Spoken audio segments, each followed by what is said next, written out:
to start by asking you to consider this statement. The statement is, the world is moving at a comfortable pace. Raise your hand if you would agree with that statement. Interesting. Let me ask you another question. How many of you like change? See? What about this? How many of you would believe you could change your life if it depended on it? By raising a hand. Let's say you had a heart attack, you have to change your lifestyle, cut out smoking, cut out excessive drinking. How many of you would change? Hands up.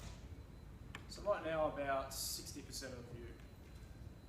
Sadly, and statistically, you're wrong. Do you know how many people actually successfully change their lifestyles after a heart attack? About 1 in 4. So what's really obvious is that Charles Darwin was really onto something.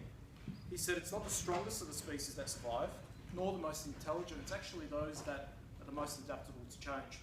So to a large extent, this talk is about change, and it needs to be. I want you to meet Sarah. Let's say Sarah is a 4-year-old child. Next year she starts her education. She grows up in a globalised, digitalised world. She graduates in 2028. Now, given the state of global education at the moment, I'd say there's a good chance Sarah will be largely influenced by 19th century schooling. And she'll be yet another byproduct of what we call school for everyone. Prepared for trained workforces, processing oodles of factual knowledge, encourage compliance. And you might think that what's going on around the world, we're maybe trying to preserve the past perfectly instead of moving forward. So the problem is this, as Christensen argues, that how we learn and what we need is not often what we're taught or what we're provided with. And so they say in their book, Disrupting Class, that we need to start doing those 3 things. Start re-evaluating, start rethinking, start reinvigorating what we're doing. In other words, they're talking about this idea of disruptive innovation. But the point that they argue, and people like me as well who believe in this, is that we don't need reform, we actually start needing new forms of education. So to me, I'm starting to think about this idea of disruptive thinking. Generally speaking, in a room like this, I'm sure all of you would be passionate about digital technologies and the purposeful use of pedagogies, etc. But we know back in our schools, the state is not necessarily the same. As Jenny said, we do not have the masses on board with us. And it's a real conundrum. How do you get everyone in your school community and everyone around the world on this same page? That we really need to start shifting the way that we're operating in schools. Well, sure, there's pockets of innovation happening, but we can't really say that we've hit the tipping point. Christensen also argues that the way in which we've gone around implementing technologies is wrong. And what Hamish said this morning was true, that if we don't engage in enough thinking about what problems we're actually trying to solve with technology, then sure, we might end up creating more problems rather than solving them. So what can we say about the education past and present? Well, it's fairly obvious we've moved on from dispensation of knowledge. And now a kid with an internet connection doesn't have to wait for the teacher, can go and find out things for themselves. Schools aren't contained in location, place and time anymore. And while they're still important, digital's really exploded in this century. We've moved on from learning in silos, we would hope. Obviously things like connectivism and collaboration are so important these days. And we hear a lot about growth mindset and healthy habits and dispositions, about unlocking all those other things, rather than worrying about all the content kids are going to get. The problem is that education really is this great big giant slow juggernaut. It just moves at a really, I find, frustrating pace, and we need to really start accelerating that. So I want you to meet the enemies of disruptive thinking. That's the way we've always done. And if it ain't broke, don't fix it. Time, routine. We take a year, we break it down into semesters, into terms, into weeks, into days. And then we start making 1-hour blocks. Rather than working out what learning do we want to do and then work out time as a currency. Maybe a maths lesson only needs to go for 20 minutes. If we make it an hour, what does that happen to the content of that particular lesson? The naysayers, the pessimists. John Marsden says things like that no is the secret motto of most schools. And the Chinese proverb tells us that people who say it cannot be done should not interrupt those who are doing it. And that's really important. People like you and I that are going on this journey and doing these disruptive things, we should continue to do those, even though we get those people that block us. But there are opportunities. These are some of the things that Heidi Hires Jacob suggests we start thinking about very carefully, because how we take these 4 structures can have a massive impact on what we do with around curriculum. And that is around scheduling and timetable, how we group learners and how we group staff. Traditionally, sense was like, you're a 3-4 teacher, you're going to teach these 3-4 kids, and you're not going to solve any other problems that you have in the school or contribute to any other planning. I'd like to think in my school, I've seen the benefits of moving beyond that model. Unfortunately, there are some schools that are stuck behind. So here are some of the questions that Heidi suggests we start asking in terms of what type of both long-term and short-term schedules are going to support specific learners, rather than just looking at 1-hour lessons. What are the different ways in which we can group learners to assist them in their learning experiences?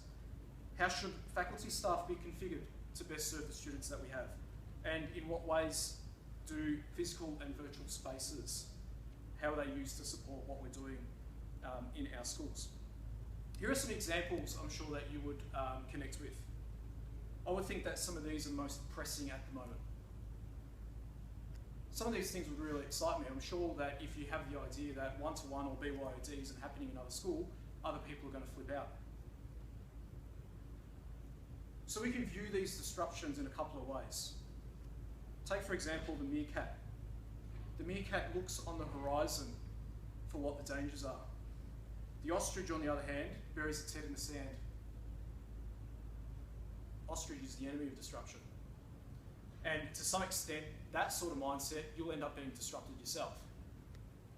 Which one are you? Who do you have in your school community? Who is leading schools and states and nations and departments around the world that are making these decisions in education? Because we need to try and obviously break some of the mindset of these people. And obviously change is difficult, that much we know. But what we also know is that the magic happens when we move outside our comfort zone. And I know I'm preaching to the converted, but we need to convert other people. Richard Branson said this quote, and he said that we have to believe passionately that it is possible to change the industry. Obviously he's talking in a business sense, to turn on its head to make sure it'll never be the same again. And whilst there are a lot of good things that have come from our tradition of education, we're holding on to a lot of stuff. And Lieutenant General David Morrison said that the standard you walk past is the standard that you accept. So I think it's really up to us to rise.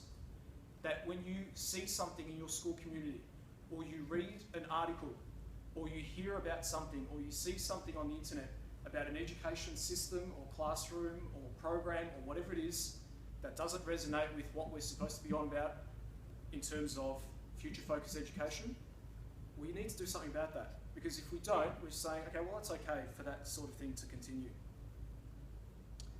That was a very brief snapshot of my session tomorrow. So tomorrow we'll spend 45 minutes unpacking this idea a little bit further and even talking about some of the different ways that our world is being disrupted. How is technology playing an influence in that? What are companies doing? I mean, it's fairly obvious that the world around us is changing at an incredible rate, but schools just really frustratingly slow. And like I said, don't get me wrong, I'm not bashing anybody. There's pockets of innovation happening, but we have not reached the tipping point.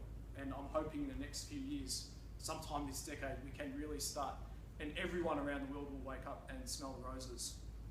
This idea that I've been investing in, as Ben said, comes from a design thinking process that I started last year. And I was fortunate enough to work with Hamish at the Google Teacher Academy last year. And this is my question. How might we amplify disruptive thinking in education to bring about positive change in our community? That's what I'm trying to grapple with at the moment. I haven't really got any solutions. I'm hoping that you can sort of provide those with me in my session tomorrow. So if you want to read more about this idea, there's a QR code or a hyperlink there. It'll take you to my blog post last year. I've created a Google form and I've shared that out with other people in the world, trying to get other people on board with me, those people that are also interested in disruptive thinking, to see if we might be able to figure out how do we amplify and how do we celebrate the successes for everybody. So if you'd like to come, it's tomorrow at 10:45. Thank you.